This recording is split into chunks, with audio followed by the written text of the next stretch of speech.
ආයිබෝවන් දුවේ පුතේ අපි මේ සූදානම් වෙන්නේ අප සොසස් පෙළ ICT වල 12 13 ඒකකයට ලැබිලා තියෙන පහුගිය විභාග ප්‍රශ්න පිළිබඳ විවරණයක් සපයන්න. ව්‍යාපාර තුළ තොරතුරු සංවේදන තාක්ෂණය තමයි 12 ඒකකය කියලා කියන්නේ. ICT වල අනාගත ප්‍රවණතා එහෙම නැත්නම් දිශානතිය විමර්ශනය කිරීම තමයි 13 වෙනි ඒකකය කියලා කියන්නේ. අපි බැලුවොත් අපිට ප්‍රශ්න 4යි ව්‍යුහගත ප්‍රශ්න පත්‍රයේ රචනා මාදිලී ප්‍රශ්න 4යි පිළිතුරු සපයන තියෙන ලකුණු 10 බැගින් සහ 15 බැගින් හිමි වෙනවා.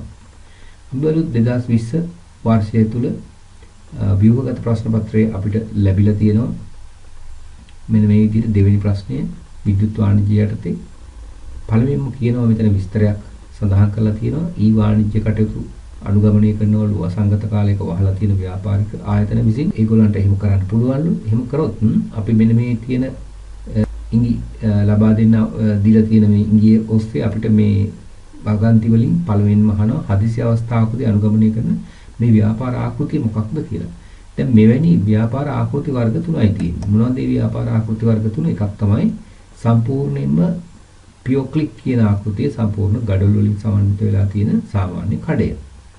ඊළඟට තවදුරටත් මේක වැඩි දියුණු කරලා විද්‍යුත් වාණිජ්‍ය කවුලුවක් අන්තර්ගත කරොත් අන්තර්ජාලය ඔස්සේ භාණ්ඩ ඇනවුම් කිරීම සහ මිලදී ගැනීම සඳහා අන්න එවැනි ව්‍යාපාරික ආකෘතියකට අපි කියනවා බ්‍රික් ඇන්ඩ් ක්ලික් ආකෘතිය කියලා. ඒකෙදි ඔන්ලයින් සහ ඔෆ්ලයින් ප්‍රසන්ස් දෙකක්ම එහෙම නැත්නම් ඔන්ලයින් විදිහටත් ඔෆ්ලයින් විදිහටත් දෙආකාරයටම පෙනී ඉන්න ව්‍යාපාරික ආයතන සමයි බ්‍රික් ඇන්ඩ් ක්ලික් කියලා කියන්නේ. ඊළඟට අපි සම්පූර්ණයෙන්ම ඔන්ලයින් විදිහට විතරක් ඉන්න ව්‍යාපාර මොඩල් එකට ව්‍යාපාර ආකෘතියට කියනවා පියෝ ක්ලික් කියලා. මෙන්න මේ ආකාර තුන තමයි ඕනම ව්‍යාපාර ආකෘතියක් දුන්නාම ව්යාපාරයක් දුන්නාම ඒකේ ආකෘතිය වශයෙන් අපිට හඳුනා ගන්න තියෙනවා. ඒ නිසා මේකට පිළිතුර වෙන්නේ බ්‍රික් ඇන්ඩ් ක්ලික් කියන ආකාරය. ඊළඟට යම්කිසි ගණිත වර්ගයකට එක වර්ගයකට වැඩි සංඛ්‍යාවක් මේ තෝරගන්න සිද්ධ වෙනවා නම් ගණිත කාර්යයකට මොකක්ද ඒ සඳහා මෙතන දීලා තියෙන පද වලින් ගැලපෙන්නේ කියලා බැලුවොත්. සාප්පු ට්‍රොලිය, වෙබ් නිෂ්පාදන භාණ්ඩ ලැයිස්තුව, කණ්ඩායම සමිති ගැනීම, මාර්ගගත වෙළඳපොළ බෙදාගන්නට මුදල් ගෙවීම. ඒතකොට එක වරකට එක නිෂ්පාදනයකට වඩා වැඩියෙන් ගන්නවා නම් අපිට මෙන්න මේ සාප්පු ට්‍රොලිය එහෙම නැත්නම් shopping cart කියන එක තමයි උදව් වෙන්නේ. ඒ shopping cart කියන එකට අපිට අවබෝධී ගන්න තෝරගන්න බඩවියකට ගිහිල්ලා විද්‍යුත් වාණිජ්‍ය ක්‍රියාත්මක බඩවියකට ගිහිල්ලා භාණ්ඩ එකින් එක අපිට තෝර තමන්ට කැමති ඒවා ටික මේ ට්‍රොලියට ඇඩ් කරගත්තට පස්සේ මේ ICT යෙදුම චෙක් අවුට් කියන බොත්තම ක්ලික් කරාට පස්සේ මේක හරහා මේ ට්‍රොලියේ තියෙන සියලු භාණ්ඩවල මිල කීයද කියලා ගණනය කරලා ඉතිරි කටයුතු සිද්ධ වෙනවා. ඉතින් මේ නිසා මෙතනට පිළිතුරු ලැබෙන්නේ අපිට එක වරකට එක නිෂ්පාදනයකට වඩා වැඩිපුර ගන්නවා නම් ඒකට වෙබ් අඩවිය තුල දකින්න හම්බෙන්නේ සාප්පු ට්‍රොලිය. ඊළඟට වෙබ් අඩවියක් තුළ ඊ වාණිජ්‍ය අඩවිය පාරිභෝගිකයන් සඳහා නිෂ්පාදන ප්‍රදර්ශනය කිරීමට මොනවද පාවිච්චි කරන්නේ? අනිවාර්යයෙන්ම ප්‍රදර්ශනය කිරීමට මෙන්න මේ වගේ උපක්‍රමයක්. දැන් විවිධ ආකාරයෙන් ඔබ දැකලා තියෙනවා මේ වෙබ් අඩවි වල නිෂ්පාදනය පෙළගස්වලා තියෙනවා ඒක ආකාරයට මේකට කියන වෙබ් කැටලොග් කියලා. මෙන්න මේ නිසා අපිට වෙබ් නිෂ්පාදන භාණ්ඩ ලැයිස්තුව තමයි මෙතනට ගැලපෙන පිළිතුර වෙන්නේ. ඊළඟට කියනවා මාර්ගගත ක්‍රමයට ගෙවන්න බැරි භාවිතා කර නොහැකි ව්‍යාපාර හිමියන්ට සහ ගෙවීම කරන්න බැරි පාරිභෝගිකයින්ට මොකක්ද තියෙන විකල්පය කියලා. එතකොට දැන් මේ විකල්පය තමයි මේ ජනප්‍රිය වෙලා තියෙන්නේ. මොකක්ද? cash on delivery කියන ක්‍රමය. මුදල් ගෙවලා ගෙදරට භාණ්ඩය ගෙනත් දුන්නට පස්සේ ඒක මිලදී ගන්න පුළුවන්. එතකොට ඇනවුම් කරන්න පුළුවන් අන්තර්ජාලය හරහා. ඒ නිසා මේකට කියනවා අපි බෙදා හරින විට මුදල් ගෙවීම. බෙදා හරින විට මුදල් ගෙවීම. ඊළඟට කියනවා පටුමගක් වීදියක් හෝ නිවාස ක්‍රමයක් වැනි ස්ථාන බෙදා හැරීම වියදම් අඩු කර ගැනීමේ වඩාත්ම හොඳම ක්‍රමයයි. එතකොට දැන් මෙතන දීලා තියෙන පිළිතුරු දෙකයි අපිට ඉතුරු වෙන්නේ. කණ්ඩායම් ලෙස මිලදී ගැනීම කියන ක්‍රමය මොකක්ද කියලා බැලුවොත් අපි group purchasing කියලා කියන්නේ මෙන්න මේ ආකාරයට යම් විශේෂිත අවශ්‍යතා තියෙන එක කණ්ඩායමක් විදිහට එකතු වෙලා විශේෂයෙන් සෞඛ්‍ය ක්ෂේත්‍රයේ ඖෂධ වර්ග මිලදී ගැනීම සඳහා ෆාමසි වගේ ආයතන කිහිපයක් එකතු වෙලා group purchasing ක්‍රමය යටතේ තමන්ට අවශ්‍ය භාණ්ඩ උදාහරණයක් විදිහට හිතමු එක ෆාමසි එකකට පෙන්ඩෝල් පෙති 100යි තවත් ෆාමසි එකකට පෙන්ඩෝල් පෙති 50යි තව කට්ටියකට පෙන්ඩෝල් පෙති 200යි මේ විදිහට පෙනඩෝල් කියන ඖෂධය එක එක ප්‍රමාණවලින් මිලදී ගැනීමට කුඩා ප්‍රමාණවලින් මිලදී ගැනීමට යාමේදී සිදුවන අවාසිය මග හැරලා ඒ සියලු දෙනාගේම අවශ්‍යතාවය එක වෙබ් අඩවියක් ඔස්සේ මිලදීගෙන බෙදා ගැනීම තමයි මේකෙදි සිද්ධ වෙන්නේ. ඒක උපක්‍රමිකව තමන්ට ලැබෙන කමිෂන් එක එහෙම නැත්නම් මිල අඩුවෙන් ලබා ගැනීමට හැකියාව තහවුරු වෙනවා. වැඩි ප්‍රමාණයක් මිලදී ගැනීමේදී සැපයුම් කරුවට පුළුවන් වෙනවා යම්කිසි මුදලක් අඩුවෙන් එම භාණ්ඩය ලබා දෙන්න. මේ නිසා ගෲප් පර්චේසින් කියන ක්‍රමය ක්‍රියාත්මක වෙනවා යම් ආයතනවල විශේෂයෙන් සෞඛ්‍ය ක්ෂේත්‍රයේ. ඒ නිසා මෙතනදී කණ්ඩායම් ලෙස මිලදී ගැනීම කියන එක තමයි මේකට ගැලපෙන්නේ.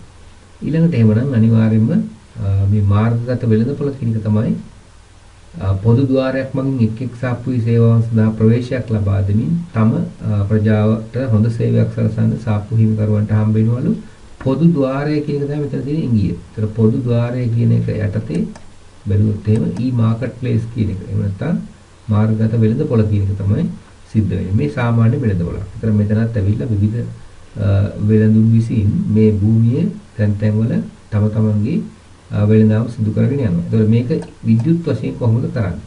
මේක විද්‍යුත් වශයෙන් කරනවා කියලා කියන්නේ යම් කිසි නිශ්චිත එක වෙබ් අඩවියක මේ වගේ විවිධ නිෂ්පාදන වර්ග අලෙවිකරණ අය තම තමන්ගේ අලෙවි සැල මේක තුල ප්‍රතිස්ථාපනය කරනවා. වෙබ් අඩවිය තුල. දැන් මේක තමයි e-market place එකක් කියලා කියන්නේ. ගත්තොත් එහෙම පොදු ద్వාරයක් මගින් එක් එක් සාප්පුවේ සේවාවන් සඳහා ප්‍රවේශයක් ලබා දෙන එකට කියනවා මාර්ගගත වෙළඳපොළ. ඊළඟට 2020 වර්ෂයේ රචනා මාදිලි ප්‍රශ්නේ 7 ප්‍රශ්නේ ඒ කොටස AB ස්ටෝර්ස් යන ඔබ නගරයේ ඇති සිල්වර බඩු සාප්පුවකි. එතකොට ඔබගේ විශේෂඥ උපදෙස් මත AB ස්ටෝර්ස් විසින් මාර්ගගතව ව්‍යාපාරය කිරීම සඳහා වෙබ් පාදක කරගත් ඊ-වාණිජ්‍ය පද්ධතියක් ස්ථාපනය කරනවා. එතකොට මේ ඊ-වාණිජ්‍ය පද්ධතිය ඊ-වාණිජ්‍ය පද්ධතියක් මෙතන තමයි දීලා තියෙනවා.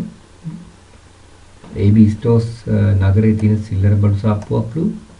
එතකොට මාර්ගගතව සිද්ධ කරන්නලු හදන්නේ ව්‍යාපාරයේ ඔන්න ඔය කියන කාරණා ටික තමයි මේකේ තියෙන වැදගත් දේවල්. එතකොට ඒ අනුව නිෂ්පාදන තෝරාගෙන එනවම ස්ථිර කරන්න මේකේ පහසුකම් දෙනවා. දැන් මේ සංසිද්ධියට අදාළ ඊ-වාණිජ්‍ය ප්‍රවර්ගය මොකක්ද අහනවා බිස්නස් ටයිප්. එතනදී ව්‍යාපාර ප්‍රවර්ග කියන දේ මොකක්ද? ව්‍යාපාර ප්‍රවර්ග. ඇත්තටම අපිට විද්‍යුත් වාණිජ්‍ය පාඩමේදී හම්බ වෙන මේ ව්‍යාපාර ප්‍රවර්ග කීපයක් තියෙනවා. මෙන්න මේ ටික තමයි මේ ප්‍රධාන ප්‍රවර්ග ටික වෙන්නේ. සාමාන්‍යයෙන් ඉතින් business to consumer වඩාත්ම ජනප්‍රිය වැඩිපුර බහුලවම දකින්න ලැබෙන්නේ B2C කියන ව්‍යාපාර ප්‍රවර්ගය. ඒතර business to business ඊළඟ වර්ගයේ ව්‍යාපාරයකින් තවත් ව්‍යාපාරයකට සිද්ධ වෙන ආකාරය දැන් කාර් නිෂ්පාදනය කරන ආයතනයක් තමන්ගේ එනවුම් තමන්ගේ සැපයුම් සපයා ගැනීම සඳහා උදාහරණයක් විදිහට ටයර් සපයා ගන්න තවත් ටයර් නිෂ්පාදනය කරන සමාගමකින් තමන්ගේ ව්‍යාපාරය වැඩි දියුණු කරගන්නවා. මේ ආයතන දෙකම ව්‍යාපාර නිසා B2B ගණන් තමයි එතන සිද්ධ වෙන්නේ. ඊළඟට C2C ආකාරය යම් වෙබ් අඩවි eBay වගේ තියෙනවා. ඒ වෙද්දී කන්සියුමර් කෙනෙකුට එහෙම නැත්නම් පාරිභෝගිකයෙකුට පුළුවන් ඒ වෙබ් අඩවියේ ඉන්න තවත් පාරිභෝගිකයෙකුට භාණ්ඩයක් අලෙවි කරන්න C2C ආකෘතිය. ඒ වගේම යම් අවස්ථාවක කන්ටෙන්ට් සැපයීම වගේ දේවල් හරහා මොනවා හරි වෙබ් අඩවියකට තමන්ට හැකියාවක් තියෙනවා. යම් සේවාවන් සපයන්න ඒක C2B කියලා කියනවා. මෙන්න මේවා තමයි ව්‍යාපාර ප්‍රවර්ග කියලා කියන්නේ. ඒ නිසා මේ අපිට දීලා තියෙන සංසිද්ධියේ ව්‍යාපාර ප්‍රවර්ගය වෙන්නේ බිස්නස් ටයිප් එක වෙන්නේ B2C.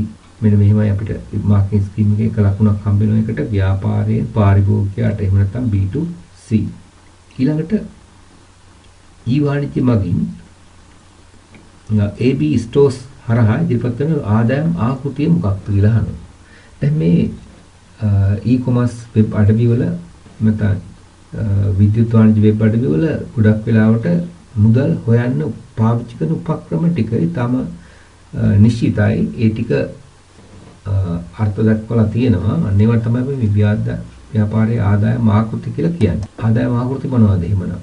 දැන් මේ තියෙනවා කීපයක්. ප්‍රධාන වශයෙන් වෙළඳ දැන්වීම් වලින් ආදායම් හොයන්න පුළුවන්. වෙබ් අඩවිය තුළ වෙළඳ දැන්වීම් පළ කරන අයගෙන් කමිෂන් එකක් උපයාගෙන ආදායමක් බවට පත් කරගන්න පුළුවන්. ඒ වගේම මේ තියෙන එක එක බලන්න විවිධ නම් වලින් ඉංග්‍රීසියෙන් හඳුන්වනවා. මේවා එකක් පොඩ්ඩක් බැලුවොත් එහෙම එකක් තමයි මාර්ගගත වෙළඳාම ප්‍රධාන වශයෙන්ම යමක් විකුණලා ආදායම උපයන්න පුළුවන්. ඒක තමයි ප්‍රධාන දේ. මොනවා හරි විකුණලා ආදායම හොයාගන්න. ඊළඟට වෙළඳ දැන්වීම පළ කරලා ආදායම හොයාගන්න එක. ඊළඟට මොකද්ද මේ subscription revenue model? එහෙම නැත්නම් දායකත්ව ආදායම් මාදිලිය කියලා කියන්නේ. එතකොට යම්කිසි වෙබ් අඩවියකට පුළුවන් තමන්ගේ වෙබ් අඩවියේ තියෙන ස්වභාවය අනුව පාරිභෝගිකයෝ මේකට ලියාපදිංචි කරලා ඒ පාරිභෝගිකයන්ගේ නිතිපතා දායක මුදලක් අය කරගෙන පාරිභෝගිකයන්ට සේවා සපයන්න පුළුවන්. දායකත්ව ආදායම් මාදිලිය. ඒක හැම කෙනාටම කරන්න බැරි වෙන්න ඉඩ තියෙනවා. කොහොමවත් දායකත්ව ආදායම් මාදිලිය කියන්නේ දායකත්ව මුදලක් අය කර ගැනීම. ඊළඟට ගනුදෙනු ගාස්තු ආදායම් ආකෘතිය transaction fee model. එතකොට යම්කිසි විද්‍යුත් වාණිජ්‍ය වෙබ් අඩවියක් e-market place එකක් කරා මොකක් හරි ගනුදෙනුවක් සිදු වෙනවා නම් ඒ ගනුදෙනුවෙන් යම්කිසි නිශ්චිත ප්‍රතිශතයක් වෙබ් අඩවිය අයිති සමාගමකට ලබා ගන්න පුළුවන් ආදායමක් විදිහට. දැන් මෙතන තියෙනවා මාර්ගගතව නිවසක් විකුණන විට ගනුදෙනු ගාස්තුව ගෙවන ලෙස යම් මුදලක් මාර්ගගත පහසුකම් සැපයූ වෙබ් අඩවියට ගෙවිය යුතුයි. ඊළඟට අනුබද්ධ ආදායම් ආකෘතිය affiliate revenue model කියන affiliate revenue model ව්‍යාපාර මගින් වෙනත් පුද්ගලයෙකු හෝ සමාගමක නිෂ්පාදනයක් ඔවුන්ගේ වෙබ් අඩවියේ ප්‍රවර්ධනය කිරීමෙන් සහ විකිණීමෙන් ආදායම් ලබා ගැනීම. ඒ කියන්නේ තව කෙනෙකුගේ නිෂ්පාදනයක් ප්‍රවර්ධනය කරන්න තමන්ගේ වෙබ් අඩවිය ලබා දීලා ඒගොල්ලොන්ගේ එක්ක අනුබද්ධ ආදායමක් ලබා ගන්න පුළුවන්. ඒ නිසා AB stores ඉදිරිපත් කරන ප්‍රධාන පෙළේ මේ ආදායම් ආකෘතිය තමයි වෙළඳාම කියලා කිව්වොත් හරි මෙතන මාර්ගගත වෙළඳ පොළ. එහෙම නැත්නම් අතත්ත්‍ය වෙළඳ ප්‍රදර්ශනාගාරය මෙන්න මෙතන අපි සඳහන් කරපු මාර්ගගත වෙළඳාම කියලා පිළිතුර ලබා දුන්නත් නිවැරදි. AB stores හි වාණිජ්‍ය විසඳුම වර්ධනය වන පරිශීලක ප්‍රජාවක් සමග වේගයෙන් ජනප්‍රිය වේ. එසේ වුවද මේ සමහර අය මේකට කැමැත්තක් නැහැලු. ඒකට හේතු මොනවද අහනවා? කැමැත්තක් නැති වෙන්න. ඒකට ප්‍රධාන හේතු දෙකක් අහනවා. ඉතින් සාමාන්‍යයෙන් මේක අපි සාමාන්‍ය දැනුම යටතේ තමයි කතා කරන්න තියෙන්නේ, කල්පනා කරන්න තියෙන්නේ. දැන් විද්‍යුත් වාණිජ්‍ය වෙබ් අඩවියකට කැමති නැත්තේ අය ප්‍රධාන වශයෙන්ම එක්කෝ ඒගොල්ලන්ට ඔන්ලයින් ගෙවන්න පහසුකමක් නැහැ. එහෙම නැත්නම් මේ තාක්ෂණය ගැන ඉච්චර දැනුමක් නැහැ. සමහර අයට සැක සහිතයි. ඒකෝට සමහර අයට උපකරණ නැහැ. අන්තර්ජාල පහසුකම් නැහැ. මෙන්න මේවා හේතු විදිහට ලියන්න පුළුවන් මේ ඕනම කරුණු දෙකක්. බලමු මාකින් ස්කීම් එකේ මොකක්ද තිබුණේ කියලා මෙන්න මේ විදිහට. මේ තියෙන්නේ අවශ්‍ය තාක්ෂණය හෝ දැනුම සම්පත් නොමැති වීම. එම ප්‍රදේශයේ ඉන්න කෙනෙක් නිසා එයාට සාප්පු යන්න පුළුවන්. ඊ-වාණිජ්‍ය පිළිබඳ දැනුම හෝ විශ්වාසය නොමැති වීම ආදී වශයෙන් මේ තියෙන කරුණු වලින් කරුණු දෙකක් සඳහන් කරන්න පුළුවන්. අකමැති වෙන්න. දැන් මේක නම් සාමාන්‍යයෙන් කල්පනා කරලා අපිට ලියා ගන්න තියෙන්නේ. විශේෂිත පාඩම තුළ උගන්වන කරුණක් නෙවෙයි. එතකොට මේකට සාධාරණ පිළිතුරු අපිට හිතලා ලියන්න තමයි තියෙන්නේ. ඊළඟට AB stores සිය විද්‍යුත් වාණිජ්‍ය තොග නඩත්තු කිරීම උදා සැපයුම් කරුවොත් එක්ක ඔටෝමේෂන් සිස්ටම් එකට යනවලු. ඒ කියන්නේ තමන්ගේ තොග පවත්වාගෙන යනකොට තොගේ ඉවර වෙනකොට ඔටෝමැටිකලි සැපයුම් කරුවන්ගෙන් ඒ තොගයට ඌණ පූර්ණය සපයා ගන්න සිස්ටම් එකකට මේගොල්ලෝ එකබද්ධ වෙනවලු. මෙතනදී ඊ වාණිජ්‍ය ප්‍රවර්ගය මොකක්ද අහනවා. දැන් මෙතන තාම පැහැදිලි. සැපයුම් කරුවන්ගෙන් පද්ධති සමග ස්වයංක්‍රීකරණය කරනවලු ඊ වාණිජ්‍ය පද්ධතිය. දැන් මේ දෙකම ව්‍යාපාරනේ. ඒක B2B තමයි මේ මොඩල් එක B2B. ව්‍යාපාර ප්‍රවර්ගය. මාකින් ස්කීම් එකේ දීලා තියෙන්නේ ව්‍යාපාරයෙන් ව්‍යාපාරයට B2B එක ලකුණයි. ඊළඟට කියනවා වෙනත් සාප්පු සමග තම පද්ධතිය තුළ අතත්ත්‍ය වෙළඳසැල් පවත්වාගෙන යාමට. එතකොට AB stores හදන්නේ තමන්ගේ වෙබ් අඩවිය ඇතුලේ තව ටිකක් දියුණු කරලා වෙනත් ව්‍යාපාරික සමාගම් වෙනත් සාප්පු වලටත් අවස්ථාවක් ලබා දෙන. ඒතර මේක තමයි e-market place කියලා කියන්නේ. මේකට භාවිත කරන පදය තමයි මාර්ගගත වෙළඳපොළ. මාර්ගගත වෙළඳපොළ. ඊ-වාණිජ්‍ය වෙළඳපොළ. එතකොට අහනවා දැන් මෙන්න මේ යෝජනා කරපු ක්‍රමය මගින් මෙන්න මේ එක ආයත ලැබෙන එක වාසිය බැගින් තමයි ලියන්න තියෙන්නේ. එවන e-market place එකක තම මාර්ගගත වෙළඳපොළක් නිර්මාණය කිරීම මගින් පාරිභෝගිකයට ලැබෙන වාසිය. AB stores වලට මොනවද ලැබෙන වාසිය? එම ප්‍රදේශයේ වෙනස් සාප්පු වලට මොනවද ලැබෙන වාසිය? ඉතින් අපි නිකන් බලුවොත් පාරිභෝගිකයට මොනවද ලැබෙන්නේ? පාරිභෝගිකයට පුළුවන් මේ මාර්ගගත වෙළඳ පොළට ඇවිල්ලා එකම භාණ්ඩය අලෙවි කරන සාප්පු කිහිපයක් තියෙනවා නම් ඒව අතර මිල ගණන සංසන්දනය කරන්න. ඒ වගේම පාරිභෝගිකයට ඕන නම් අපිට කියන්න පුළුවනි එක සාප්පු යෑමක් මගින් විවිධ භාණ්ඩ වලට ඉන්න සැපයුම්කරුවෝ කවුද කියලා අඳුර ගන්න. එහෙම නැත්නම් සංසන්දනය කරන්න. ඊළඟට AB ස්ටෝර්ස් වලට අමතර ආදායමක් ලබා ගන්න පුළුවන්. මේ විදිහට තමන්ගේ භාණ්ඩ පවා මේ AB ස්ටෝර්ස් කට්ටියත් මේ මාර්ගගත වෙළඳ පොළ හරහා විකුණනවා. එතකොට ඒගොල්ලන්ටත් ඒව සංසන්දනය කරලා වැඩි කස්ටමර්ස්ලා ප්‍රමාණයක් ඉන්න ගන්න පුළුවන්. මොකද අනිත් සාප්පුත් මේකේ තියෙන හින්දා. වෙනත් සාප්පු වලටත් මේකෙන් ලැබෙන විශාල වාසියක් ඔවුන්ට තමන්ගේම යටිතල පහසුකම් පාවිච්චි නොකර දැනට පවතින විද්‍යුත් ක්‍රමයට වාණිජ්‍ය ක්‍රමයට භාණ්ඩ අලෙවි කරන මාර්ගගත වෙළඳ පොළකට සම්බන්ධ වෙන්න හැකි වීම. බලමු මාකට් ස්කීම් එකේ මොනවද දීලා තිබුණේ කියලා. කස්ටමර්ස් සඳහා ලැබෙන වාසිය. එක වෙළඳපොළකින් වෙළඳ කීප දෙනෙකුගේ භාණ්ඩ හෝ ඒවායේ තත්ත්වය සැලකීම හෝ පරීක්ෂා කිරීම. එතකොට ඔය විදිහට අපිට එතන එක කාරණයක් ලියන්න පුළුවන්. ඊළඟට AB ස්ටෝර්ස් වලට ප්‍රධාන වශයෙන් අපිට එකපාරට මතක් වෙයි කියලා හිතෙන කරුණු මෙතනින් මෙන්න මේක මාර්ගගත ආදායම ආකෘති භාවිතයට AB ස්ටෝර්ස් වලට අවශ්‍ය හැකියාව ලැබෙනවා. ඒ වගේම ඔවුන්ගේ වී වාණිජ්‍ය විසඳුම සඳහා කියන්නේ AB ස්ටෝර්ස් වලට දැනටමත් තියෙන වෙබ් අඩවියට වැඩි පාරිභෝගික සංඛ්‍යාවක් ආකර්ෂණය වෙනවා. ඒ නිසා AB ස්ටෝර්ස් වලට ලැබෙන වාසියක් මෙන්න මේ වගේ හිතලා ලියන්න පුළුවනි. ඊළඟට අද ලෝකල් shops එහෙම නැත්නම් මේ මාර්ගගත වෙළඳ පොළට ලැබෙන පැමිණෙන අලෙවි කිරීමට පැමිණෙන අනෙක් ව්‍යාපාරික ආයතන වලට මොනවද ලැබෙන්නේ? ඔවුන්ට පුළුවන් අර අපි කලින් කිව්වා වගේ ශනික විසඳුමක් විදිහට තමයි යටිතල පහසුකම් ආයෝජනය නොකර තමන්ට විද්‍යුත් වාණිජ්‍යයට ප්‍රවේශ වෙන්න හැකියාව ලැබෙනවා. විද්‍යුත් වාණිජ්‍යයට ප්‍රවේශ වෙන්න හැකියාව ලැබෙනවා. ඊළඟට තියෙනවා 7 වෙනි කොටස මෑතකදී කරන ලද තතු විමසීමකට අනුව AB ස්ටෝර් සඳහා යෝජිත ඊ-වාණිජ්‍ය පද්ධතිය ලියවන්ති වූ පාරිභෝගික පිළිබඳ පහත් දැක්වෙන දෑ හඳුනා ගන්නා ලදී. පහ කොටසෙහි මෙතන මාර්ගගත වෙළඳ පොලේ මොනවද? 98ක් පිරිස කිලෝමීටර් 2ක වපසරියක් තුල සිටින ළඟපාත පදිංචිකරුවෝ. 12ක් අය මේ ලියාපදිංචි වූ පාරිභෝගිකයෝ ගැන කියන්නේ මොබයිල් කෑෂ් හෝ විකල්පක මගින් මාර්ගගතව ගෙවන්න පුළුවන් අය ඉන්නේ 12යි. 18ක් කලින් මුදල් ගෙවන්න කැමති නැති අය. එතකොට මේ කියන විශ්ලේෂණය පදනම් කරගෙන වැඩි පිරිසකට භාණ්ඩ නිවසටම ගෙන්වා ගැනීමට ඔබේ යෝජනාව කුමක්ද? පිළිතුර පැහැදිලි කරන්න තියෙනවා. එතකොට මෙතන කියන ආකාරයට 98ක් ළඟපාත පදිංචිකරුවෝ නිසා කෑෂ් ඔන් ඩෙලිවරි ක්‍රමය සුදුසුයි. බලමු ආකේ ස්කීම් එකේ තියෙන මොකද්ද කියලා. මේ තියෙන්නේ භාණ්ඩ බාර දෙන විට මුදල් ගැනීම. Cash on delivery option. එතකොට අහනවා ඒකේ පිළිතුර පැහැදිලි කරන්න තියෙනවා.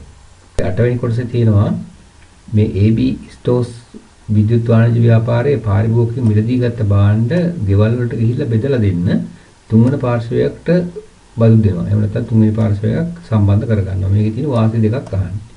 ඒත් මේක සාමාන්‍ය විෂය කරුණක් සාමාන්‍ය දැනුම යටතේ තමයි ලියන්න තියෙන්නේ. එක පළවෙනි වාසිය තමයි දැන් මේ ආයතනයේට වෙනම කණ්ඩායමක් නඩත්තු කරන්න අවශ්‍ය වෙන්නේ නැහැ. වෙන කණ්ඩායමක් නඩත්තු කරන්න යන වියදම කළමනාකරණය කරගැනීමේ පහසුව ඇති වෙනවා තුන්වන පාර්ශවයකට ලබා දුන්නා. බලමු උත්තර මොනවද තියෙන්නේ කියලා. මෙන්න මේ විදිහට දීලා තියෙන වෙනස් වන්නා වූ ඉල්ලුමට සරණ සම්පත් අපතේ යෑමකින් තොරව මෙහෙයුම් අඩු වැඩි කිරීමේ හැකියාව. මෙතන ලිබන හරි කණ්ඩායමක් අලෙවි කිරීමේ කණ්ඩායමක් නඩත්තු කිරීමට අවශ්‍ය නොවීම. ඒක තමයි පළවෙනි. ඊළඟට ඕනෝන ලියන්න පුළුවන් අඩු මිලක් සඳහා කොන්ත්‍රාත්තුවකට ලැබීමට ඇති හැකියාව. තුන්වන පාර්ශවයක් සමග. දැන් මේ කරුණු දෙක ලිව්වත් හරි එහෙම නැත්නම් තව දෙවන කරුණු විදිහට මෙන්න මේක ගන්න පුළුවන් අපිට. එනම් කළමනාකරණයට පිටිවහලක් වෙනවා මේ බෙදා හැරීමේ කණ්ඩායම හෝ භාණ්ඩ බෙදා හැරීමේදී සිදුවන අපතයම් අඩු කිරීම සහ ඒකට වගකීමක් ගන්න අවශ්‍ය වෙන්නේ නැති නිසා